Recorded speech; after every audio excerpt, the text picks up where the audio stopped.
नमस्कार साथियों, स्वागत है आप सभी का अंकित इंस्पायर्स इंडिया पर। मैं हूं अंकित अवस्थी और आज जो सबसे बड़ी चर्चा बन रही है वो है भारत के अंदर बंद होते रेस्टोरेंट्स की चर्चा। जी हां साथियों, मुंबई के अंदर लगभग 20% होटल्स बंद हो रही हैं और 50% तक ये नंबर हो सकता है, पहुंच सकता है। इसके पीछे का बहुत बड़ा कारण कहीं युद्ध तो नहीं।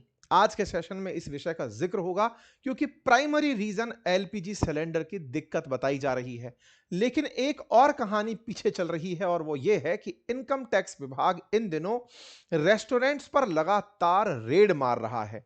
रेस्टोरेंट्स पर ये जो रेड है इनकम टैक्स विभाग की, ये अचानक एलपीजी सिलेंडर में कमर्शियल की जगह डोमेस्टिक यूज कर रहे हैं इसलिए है या कोई और कारण से है? क्या इनकम टैक्स विभाग अब एलपीजी सिलेंडर चेक कर रहा है? नहीं। आगे बढ़ेंगे तो और क्लैरिटी होगी, लेकिन उससे पहले यह जान लीजिए कि इस समय हमारे देश में रेस्टोरेंट्स पर ताबड़तोड़ इनकम टैक्स विभाग की रेड चल रही है। उन कारणों को भी आज के सेशन में जिक्र करेंगे। तो दो बड़े मुद्दे हैं। क्या हमारे देश में एलपीजी की किल्लत आ चुकी है? दूसरा, इनकम टैक्स विभाग को कुछ ऐसा पता चल गया है जिससे फाइनली होटल्स का खाना रुकने जा रहा है। आज के सेशन में ये जिक्र इसलिए मायने रखता है क्योंकि हॉस्टल्स में, रेस्टोरेंट्स में, हॉस्पिटल्स में, बस स्टैंड, रेलवे, इन तब सभी जगह और विशेष रूप से घर में तो है ही है। लेकिन एक बार के लिए घर के डोमेस्टिक सिलेंडर यूज को हटा भी दिया जाए क्योंकि सरकार उसकी प्रायोरिटी रखती है। लेकिन आज जितने भी रेस्टोरेंट्स हैं उनका यूज बहुत सारी इमरजेंसी स्थितियों में भी पड़ता है। ऐसी स्थितियों से निपटने के लिए सरकार की तैयारी क्या है? हेडलाइंस में क्यों ये जानकारी आई, इसके पीछे का कारण मैंने कल भी एक सेशन में आपको बताया था, जब बातें बाजार की पर हमने सेशन किया था और बताया था कि ईरान युद्ध का असर बाजार में आना शुरू हो चुका है।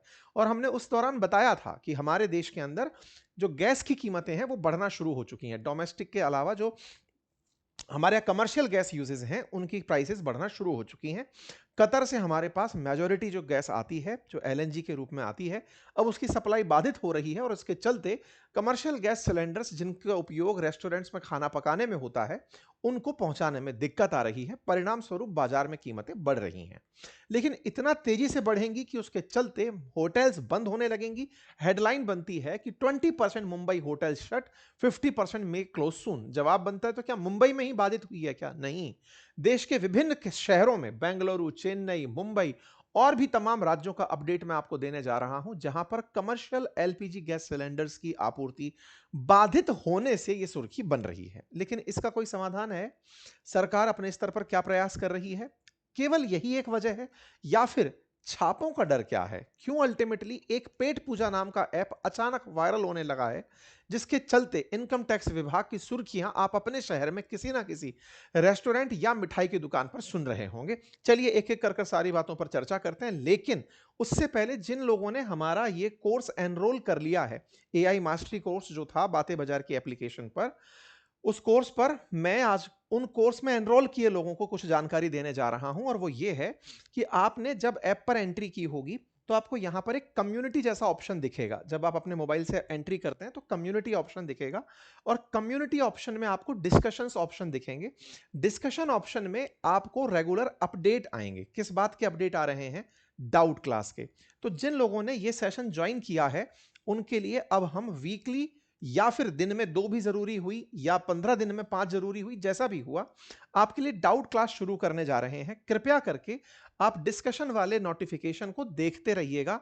आपके पास मैसेजेस हमारी टीम से पहुंचते रहेंगे, आपको अपडेट मिलता रहेगा कब आपकी डिस्कशन क्लास है। नोटिफिकेशन ऐप पर भी आएगा, लेकिन फिर भी आप इस कम्युनिटी पर लगातार सक्रिय रहिएगा, आपको यहां पर जानकारियां मिलती रहेंगी। चलिए, तो साथियों, मिडिल ईस्ट में अभी जो युद्ध के हालात हैं उसका असर अब हमारे देश के ऊपर पड़ना शुरू हुआ तो 20% होटल्स में काम रुक गया है और ताला 50% तक आने वाले समय में लग जाएगा। Major reason LPG gas cylinder की कमी बताई जा रही है। ऐसा चेन्नई होटल एसोसिएशन की तरफ से भी सरकार को लिख कर दिया गया है। प्रधानमंत्री मोदी को पत्र लिख करके मदद मांगी गई है। बैंगलोर होटल एसोसिएशन की तरफ से भी पत्र लिखकर सरकार से मदद मांगी गई है। यह मुंबई मिरर की हेडलाइन है कि restaurants panic as part of Mumbai sees gas supply cut, क्योंकि जो कमर्शियल गैस सिलेंडर यूज है वो अब सप्लाई नहीं हो पा रहा है। राजस्थान, छत्तीसगढ़, महाराष्ट्र, पंजाब, आंध्र प्रदेश, तेलंगाना, लगभग हर जगह एक से हालात दिखाई दे रहे हैं। राजस्थान में जहां पर होटल रेस्टोरेंट संचालकों को बड़ा संकट पैदा होने का डर सता रहा है, छत्तीसगढ़ के अंदर भी डीलर्स का यही कहना है कि एजुकेशनल इंस्टीट्यूशंस हो, हॉस्पिटल हो, कमर्शियल गैस सिलेंडर उनको देने में, मिलने में दिक्कत आ रही है। महाराष्ट्र के अंदर भी यही हाल है, पंजाब, आंध्र प्रदेश, सभी जगह ऑलमोस्ट एक जैसी खबर देखने को मिल रही है।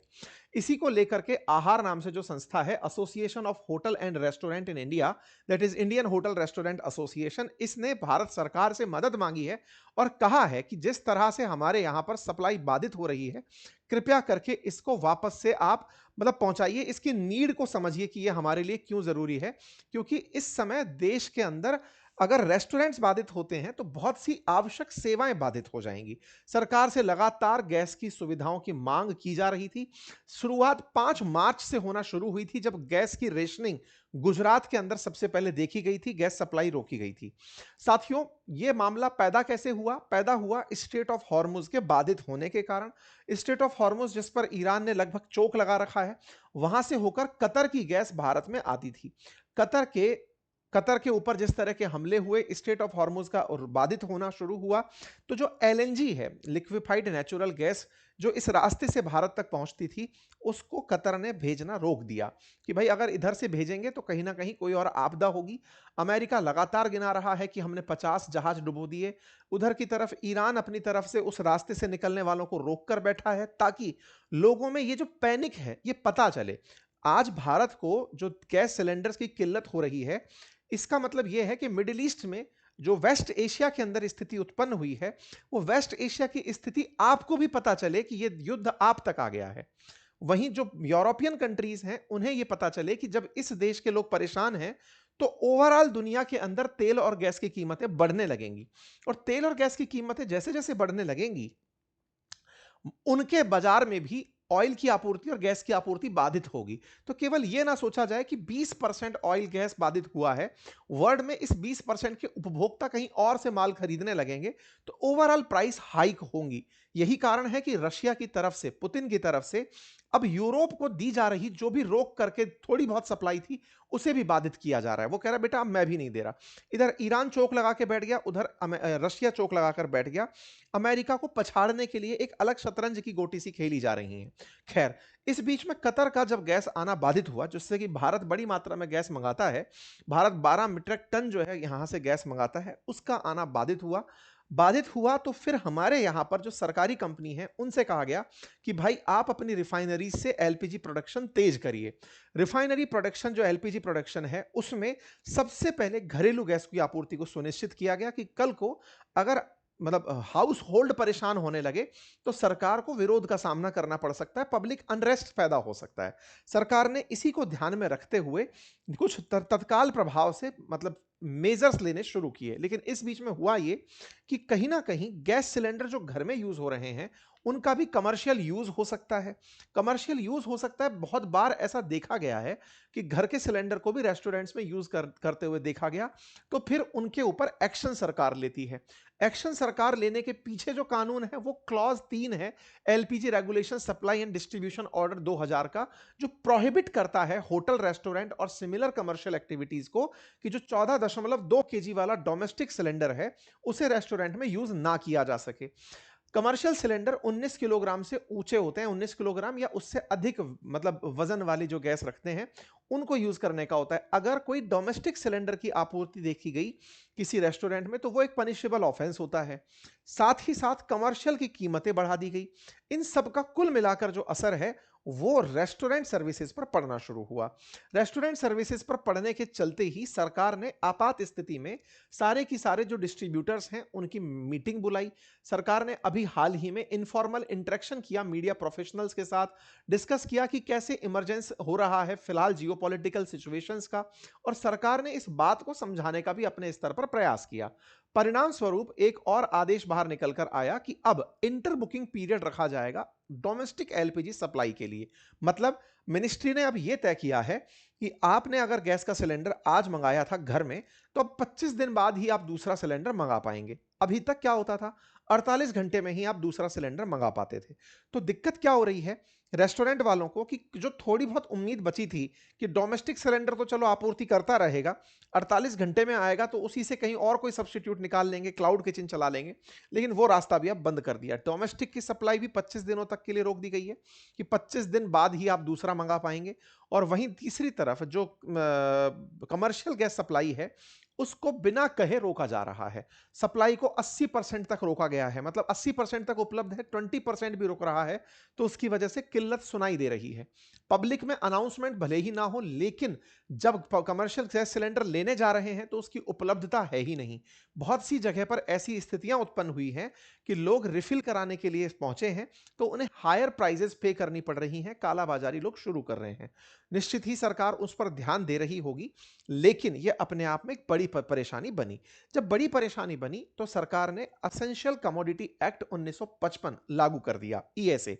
आज ही ये लागू हुआ है, जिसके अंतर्गत साधारण भाषा में कोई भी व्यक्ति ऐसी ऐसी चीजें जिनकी जरूरत है आम व्यक्ति को, उनकी कालाबाजारी नहीं कर सकता, उनकी स्टॉकिंग नहीं कर सकता। अगर उसने उनका स्टॉक किया तो सरकार उसको एज ए पनिशेबल ऑफेंस मानेगी। अर्थात अगर कोई व्यक्ति यह सोचता है कि मैंने बहुत सारे सिलेंडर्स को अपने यहां रख लिया, अब जरूरत पड़ने पर तब बेचूंगा, डबल प्राइस पर बेचूंगा, ट्रिपल पर बेचूंगा, तो ईएसए एक्ट लागू होने के बाद यह एक पनिशेबल ऑफेंस होगा और सरकार इन चीजों पर बहुत तेजी से कार्रवाई करेगी। जिसमें पहली कैटेगरी के अंदर ही घर की रसोई गैस, पीएनजी और सीएनजी, इनकी आपूर्ति को पूरी तरह सुनिश्चित किया गया है। यानी कि आपके घर के अंदर गैस आती रहेगी जो पाइप से आती है, और जो गाड़ियों के लिए मिलने वाली सीएनजी है इसको बिल्कुल बाधित नहीं होने दिया जाएगा। दूसरी कैटेगरी में जो खाद कारखाने चलते हैं, उन बनाने वाली फैक्ट्रियों को 70% गैस की आपूर्ति की जाएगी। तीसरी कैटेगरी में जो इंडस्ट्रीज आती हैं उनसे जुड़ी हुई, जैसे चाय की फैक्ट्री हैं, उद्योगों को, उनको 80% तक गैस दी जाएगी। और चौथी कैटेगरी के अंदर जो छोटे बिजनेस और होटल आते हैं उनको 80% गैस दी जाएगी। इसका मतलब गैस की रेशनिंग शुरू हो चुकी है। सरकार ने और जो इंटर बुकिंग ऑप्शन रखा है कि घर के लोग भी 25 दिन बाद दूसरा सिलेंडर मंगा पाएंगे। ये स्थिति दर्शाती है कि मिडिल ईस्ट से उत्पन्न हुई दिक्कतें अब हम तक आ चुकी हैं, वेस्ट एशिया से उत्पन्न हुई दिक्कतें अब हम तक आ चुकी हैं। 70 पर मतलब ये एक बहुत बड़ा मामला है जो आपको निकल के सामने आ रहा है। लेकिन इसी बीच में रेस्टोरेंट से जुड़ा एक मामला और बाहर निकल कर आया, और वो क्या है साथियों, 70,000 करोड़ के फेक बिलिंग रैकेट का पता चला है, जिसके चलते हमारे देश के अंदर जो होटल इंडस्ट्री है उस पर बहुत तेजी से कार्रवाई इनकम टैक्स विभाग कर रहा है। हेडलाइन बन रही है 70,000 करोड़ की फेक बिरयानी बिलिंग प्रॉम्प्ट का। हुआ क्या, हैदराबादी बिरयानी आप अगर जानते हैं तो बेहतर है, अदरवाइज हैदराबाद की एक अपनी डिश है हैदराबादी बिरयानी, जो आजकल हर जगह हैदराबादी के नाम से मिल रही है। उसकी कहीं किसी शॉप पर एक रेड होती है, सरकार जांच करती है और पता चलता है कि उस व्यक्ति ने जो बिल शो किए हैं उस बिल में कुछ हेर फेर कर रखी है। हेर फेर को जब सरकार के अधिकारी चेक करते हैं तो पता चलता है कि बिल तो सही तरीके से बनकर आता है, लेकिन जो मालिक है जिसको बिल भविष्य के लिए सुरक्षित रखना है ताकि वो उस पर टैक्स चुका सके, इनकम टैक्स चुका सके, जीएसटी चुका सके, उसके पास एक बटन है, और वो बटन है एक डेटा एंट्री को डिलीट करने का। कौन सी डेटा एंट्री को, कोई सी भी प्रकार की डेटा एंट्री की। एक महीने में जो सेल हुई, मान लीजिए कैश के थ्रू कोई सेल हुई थी, उसने एक क्लिक दबाया, कैश एंट्री पूरी तरह साफ। अच्छा, कैश की ट्रेल मिलती नहीं है, क्योंकि आपने जब पेमेंट लिया था उस समय आपने जो भी बिल बनाकर दिया, तो कर्मचारी ने अपनी तरफ से तो सारा काम किया, लेकिन उस होटल के ऑनर ने, जिसके पास लॉगिन है उस एप्लीकेशन का, उस आदमी ने टैक्स ना चुकाना पड़े तो पिछली बिलिंग पूरी डिलीट मार दी। जब यह बात पता चली तो चेक किया गया कि यह कोई ऐप एक है जिसमें ऐसा हो रहा है, या इस देश के बहुत से होटल वाले ये कर रहे हैं। तो पता चला अहमदाबाद के एक एप्लीकेशन का, जिसका नाम है पेट पूजा एप्लीकेशन, जो हमारे देश के रेस्टोरेंट्स के लिए एप्लीकेशन प्रोवाइड करता है। जैसे टीचर्स के लिए एप्लीकेशन प्रोवाइड करने की कुछ संस्थाएं होती हैं, ऐसे ही रेस्टोरेंट के अंदर जब आप बिलिंग देखते हैं तो उसका बिल काटने के लिए एक सॉफ्टवेयर बना हुआ है ऐप के माध्यम से, उस काम को प्रोवाइड करने में, जिसमें देश के बहुत सारे रेस्टोरेंट्स, लगभग लाख सवा लाख रेस्टोरेंट्स हैं जिनका जिक्र मैं आगे करने वाला हूं। तो उस रेस्टोरेंट एप्लीकेशन का पता चलता है, और उस एप्लीकेशन में पता चलता है कि आप अपनी तरफ से जो एंट्री चाहे डिलीट मार सकते हैं। फायदा फायदा ये कि आपका पैसा तो आपके पास आया, लेकिन अब अगर सरकार को पूछना पड़े कि बताओ भाई कितने का माल बिका, तो आपकी कोई आंसरेबिलिटी नहीं है, अकाउंटेबिलिटी नहीं है। आप चाहें तो बताएं, अदरवाइज छोड़ के निकल जाएं। कुछ वैसा हुआ। जब इसकी वैल्यू चेक की गई कि ऐसा करके कितने हजार करोड़ का सरकार को चूना लगा दिया गया, तो पता चला 70,000 करोड़ का रकम ऐसा है जिस पर टैक्स ही पे नहीं किया गया है। तो ये अपने आप में होटल्स में एक इन दिनों इनकम टैक्स विभाग के द्वारा रेड का बड़ा बड़ा कारण बन रहा है। इनकम टैक्स विभाग के द्वारा बड़े बड़े रेस्टोरेंट चेन्स में इस बात का ही रेड मारा जा रहा है कि भैया तुम्हारी एंट्रीज दिखाओ। महीने महीने भर की कई बार कैश एंट्री गायब है। रेस्टोरेंट पर यह संभव नहीं है कि कोई व्यक्ति कैश में कोई सामान ना खरीदे। आप बना रहे हो तब तक तो सबको बिल कट रहे हैं, लेकिन बाद में आप उस एंट्री को डिलीट कर दे रहे हो। तो ये एक अपने आप में देश भर की बड़ी कार्रवाई का कारण बना। मामला हैदराबादी बिरयानी से शुरू हुआ था, लेकिन वो पूरे देश के अंदर जब फैलना शुरू हुआ तो ये जांच देश के 1.77 लाख रेस्टोरेंट, पौने 2 लाख रेस्टोरेंट तक पहुंची। और इस काम को करने के लिए इनकम टैक्स विभाग ने 60 टीबी की फाइल्स का, ट्रांजैक्शन डेटा का पूरा एनालिसिस किया। एक बार में ही नहीं, 60 टीबी, यानी कि डिफरेंट डिफरेंट ये जो एप्लीकेशन है इसका जो डेटा है उसको लिया और एनालाइज किया और पाया कि दिक्कत कहां आ रही है। और इसको करने में सरकार ने एआई की मदद ली, आर्टिफिशियल इंटेलिजेंस की मदद ली, और बकायदा उन्होंने ये चेक किया कि कैसे रेस्टोरेंट ग्राहकों के साथ मिले पैसे से टैक्स चुकाने में बचत कर ले रहे हैं। और वहीं से ये सारा की सारा खेल पकड़ में आना शुरू हुआ। तो होता क्या था ना यहां पे कि मतलब रेस्टोरेंट्स के अंदर जैसे मान लीजिए कि 2.43 लाख करोड़ का पिछले 5 साल के अंदर सेल हुआ। सेल जब हुआ तो उसके अंदर से लगभग 27% डेटा ऐसा था जिसको उड़ा दिया गया या उसकी बिक्री को कम दिखाया गया। ऐसा करने वाले देश के लगभग पौने 2 लाख रेस्टोरेंट्स थे। अब वो इनकम टैक्स विभाग की रडार पर हैं। उन्होंने 13,000 करोड़ के डेटा बिल डिलीट किए, लगभग 19,400 करोड़ के पोस्ट बिल मॉडिफिकेशन कर दिए, और रिकॉर्ड के अंदर कम से कम 13 से 14% हिस्सा था जो डिलीट मार दिया या मॉडिफाई कर दिया या किसी तरह से खेल दिया। इस काम को करने में सबसे आगे कर्नाटक, क्योंकि बेंगलोर टेक सिटी है, वो रहा। उसके बाद में तेलंगाना, हैदराबाद, इसके बाद में तमिलनाडु, चेन्नई, ये सब हिट रहे। और इस काम को करने में बहुत सारे रेस्टोरेंट्स ने समझदारियों से काम किए। मतलब ये समझे कि ऑनलाइन जितना भी ट्रांजैक्शन आ रहा है तो उसे तो मिटाया जा नहीं सकता, तो उसे छेड़ा भी नहीं। लेकिन ऑफलाइन जो डेटा आ रहा है, यानी जो कैश का डेटा आ रहा था, उसकी चीजों को पहले बिलिंग के अंदर तो पूरा अच्छे से शामिल किया, महीने भर बाद उसके अंदर चेंज कर लिया। और जब 5-6 साल से ऐसा चल रहा है तो पकड़ में ना आने का कॉन्फिडेंस बढ़ गया। तो ऐसा करते करते रेस्टोरेंट्स को इनकम टैक्स की और जीएसटी की देनदारियां कम हो गई। ऐसा करने में उन लोगों ने, कुछ ने तो इतनी सिद्धांत हासिल कर ली कि पूरी पूरी डेटा एंट्री में दिन का छोड़ो, मामले का छोड़ो, माल ही गायब कर दिया। एक प्रोडक्ट ही नहीं दिखाया। मान लीजिए किसी रेस्टोरेंट के यहाँ पे कोई एक पर्टिकुलर मिठाई है जो खास बिकती है, उसने उस मिठाई की ही एंट्री डिलीट मार दी कि साहब ये तो माल था ही नहीं हमारे यहाँ पे, बनता ही नहीं था हमारे यहाँ पे। अब वही उसका मोस्ट सेल प्रोडक्ट था। मान लीजिए कोई दुकान है, समोसे की दुकान है, कचौड़ियों की दुकान है, समोसा आइटम ही गायब कर दिया, तो पूरा पूरा सेल हमेशा के लिए गायब हो गई। इस तरीके से भी कईयों ने खेला खेला। रेस्टोरेंट आईडी का जब डेटा खंगाला गया तब जाकर के ये सारी कहानी बाहर निकल कर आई कि साहब रेस्टोरेंट्स ने तो 70,000 करोड़ के आसपास की बिक्री इधर उधर कर दी। आंध्र प्रदेश, तेलंगाना मिलाकर 5,141 करोड़ रुपए की बिक्री का मामला निकल कर आया कि इन्होंने घुमा दिया। मतलब हर स्टेट के अंदर कहीं ना कोई प्रकार की जांच निकल कर आई। जब जांच शुरू होने लगी तो इसे डिजिटल फॉरेंसिक और एनालिटिक्स लैब के अंदर भेजा गया और फिर एक एक करके इन शहरों के अंदर जांच शुरू की गई। बाद में जब ये पूरा डेटा पता चला कि इस पूरे डेटा में कोई माल फंक्शनिंग है, तो फिर बोर्ड ऑफ डायरेक्टर टैक्सेस ने इसकी जांच पूरे देश में करने का आदेश दे दिया। ऐसे ही लखनऊ के अंदर प्रसिद्ध बॉम्बे पाव भाजी करके रेस्टोरेंट है, उसके ऊपर 7 करोड़ रुपए के कारोबार का पता चला कि साहब ये कारोबार तो बहुत करता है लेकिन दिखाता नहीं है। तमाम जगह पर इनकम टैक्स विभाग की रेड पड़ना शुरू हुई। हमारे शहर के अंदर भी कई जगह इनकम टैक्स की रेड पड़ी है। आए दिन जहां आप देख रहे हैं वहां पर रेस्टोरेंट्स की खबरें आपको देखने को मिल रही हैं। Income tax department 62 restaurants 46 city के अंदर अब तक बड़े बड़े रेस्टोरेंट्स को, क्योंकि छोटे मोटे रेस्टोरेंट से ज्यादा टैक्स की वसूली भी ना हो पाए शायद, इसलिए पहले बड़े रेस्टोरेंट्स को टारगेट किया गया, उनकी बिलिंग्स को खंगाला जा रहा है और फिर उनके ऊपर जा करके जांच की जा रही है। इनकम टैक्स विभाग मतलब नेशन वाइड वेरिफिकेशन एक्सरसाइज कर रही है कि साहब ये लोग टर्नओवर कैसे बचा बचा करके निकल रहे हैं।